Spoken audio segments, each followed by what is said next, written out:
On April 30th of 1970, President Richard Nixon declared to a television audience that the American military troops, accompanied by the South Vietnamese People's Army, were to invade Cambodia. To protect our men who are in Vietnam and to guarantee the continued success of our withdrawal and Vietnamization programs, I have concluded that the time has come for action. The invasion was under the pretext of disrupting the North Vietnamese supply lines. They also invaded in order to bomb and destroy the Viet Cong base camps that were backing up the other operations in South Vietnam. Although Nixon officially declared the invasion in April, there had been air raids in Cambodia for the past year without the American citizens' knowledge. Basically, Nixon had been ordering bombings and special ops raids into Cambodia for months before actually declaring an invasion. To cripple the efforts of the communists, President Nixon approved the incursion a few miles across the border into Cambodia from April through June 1970 to destroy supply depots, training camps, and to disrupt the bases used to attack South Vietnam from sanctuaries previously considered out of bounds. While South Vietnamese and Special Operations Forces led the way, they were followed closely by elements of the U.S. 1st Cavalry, 4th Infantry, 25th Infantry, 101st Airborne, 11th Armored Cavalry Regiment, and other units. By May 6th, a total of 90,000 Allied troops were fighting inside Cambodia. While true guerrilla forces never defend against superior forces, a few hard-fought delays to trade blood for time resulted in heavy losses on both sides, as the communists sought to evacuate troops and the Viet Cong government in exile to fight again another day. Enormous stocks of supplies and a vast training and barracks complex were destroyed, but the Soviets and Communist Chinese quickly replaced the material losses, since the North Vietnamese ports were neither blockaded nor mined at this time. Alongside their Western allies, the combat forces of the South appeared to fight well, and Vietnamization seemed to be progressing. The relief that the soldiers may have been coming home quickly fled the minds of their waiting families. Many of the people of America became filled with anger and shock. As a result, protests, both peaceful and violent, erupted across the country. This reaction was significant in the Vietnam War conflict because it marked the beginning of the large disagreement between the American citizens and the military arrangements that Nixon declared. Protests spread across the nation, and colleges were shut down by protesters. The National Guard and police opened fire on protesters at Kent State, Jackson State, and other locations off campus. Like the Tet Offensive, military success by the Western Allies against the Communists was transformed into a political defeat by energizing the anti-war movement across Western and neutral countries.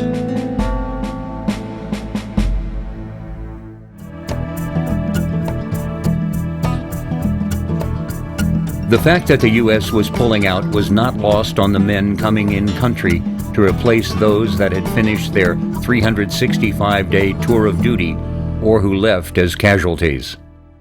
Well, when I first got over in Vietnam, I went with the 1st Cav, 5th to the 7th, down south around Song Bay. That was in October, November of 70 in there.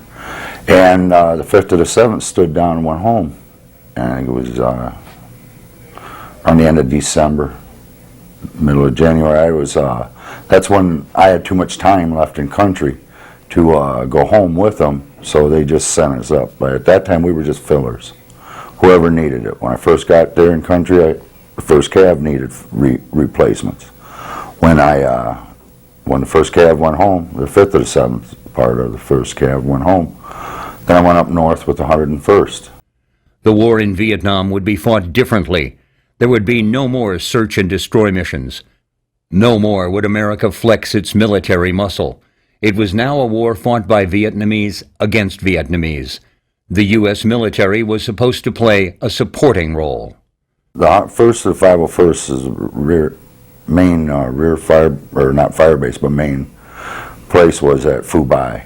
That's where the battalion was, right there. And And we'd work out of small little fire bases out in different areas where around in Vietnam. We worked up around the DMZ, worked in the A Shaw, a lot in different areas. Just because the Americans were in a supporting role did not mean they were out of the fight. There were still bases to defend and patrols to perform. Recon, we were in a small units. I think there was 6 men. It depended if the lieutenant went out with you or not. But usually it was just 6-man teams. Yeah, you had different missions, what you were supposed to go out, get information, if,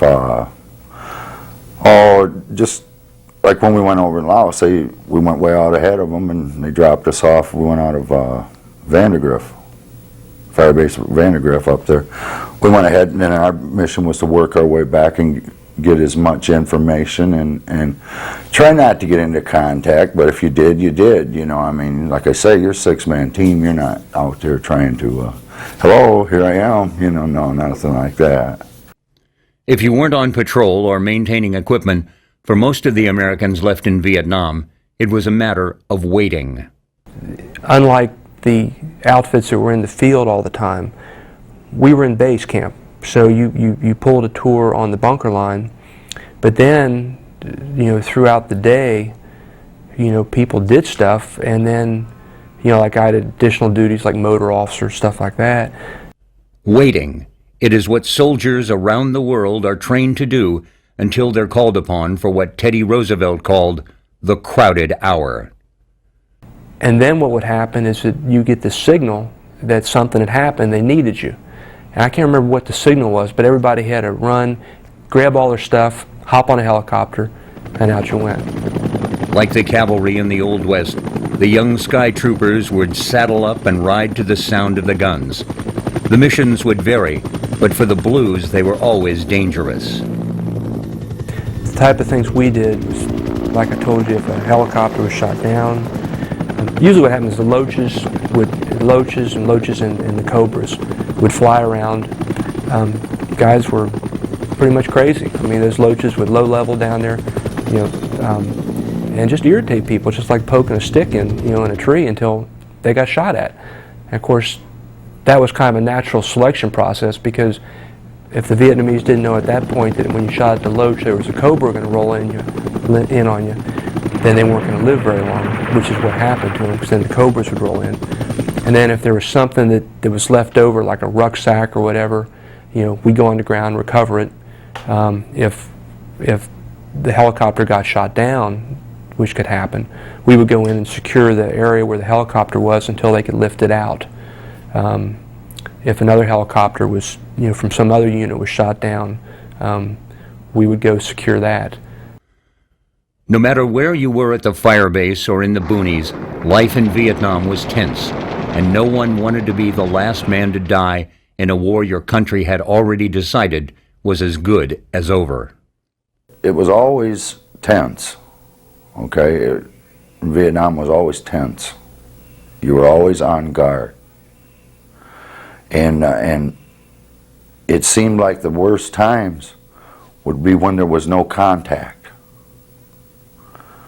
when you might not see anybody or anything and you're just moving around. It would be like it was, those were kind of like the worst times, because everything's building up, you're waiting, you're anticipating that contact, or them finding you or you finding them. You know, it's always was on 100% alert.